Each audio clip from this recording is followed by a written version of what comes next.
আমরা যারা ল্যান্ডে বসবাস করি তারা কিন্তু অনেকেই ছোট ছোট বোটগুলোকে ভুলক্রমে ভুল ধারণা অনুযায়ী শিপ বলে থাকি।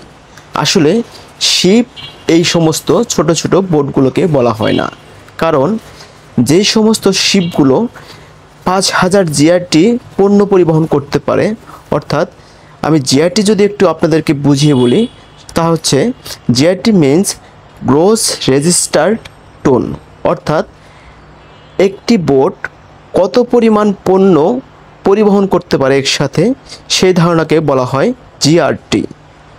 আর শিপ তাদেরকেই বলা হয় যেই সমস্ত শিপগুলো অর্থাৎ বোটগুলো 5000 টনের উপরে পণ্য পরিবহন করতে পারে একসাথে, তাদেরকে বলা হয় শিপ অথবা ভ্যাসেল।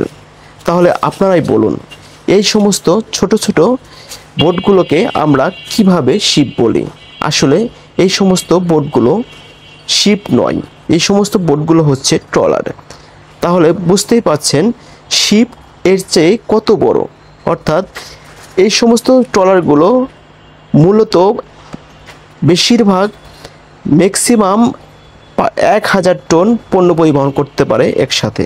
তাহলে এই সমস্ত ট্রলারগুলোকে 5 দিয়ে গুণন দিন, অর্থাৎ 5টা ট্রলারের সমান একটা শিপ হতে পারে এবং এর চেয়ে বেশি হতে পারে, 15,000 20,000 টন অর্থাৎ জিআরটি পরিমাণ বড় বড় শিপ হতে পারে।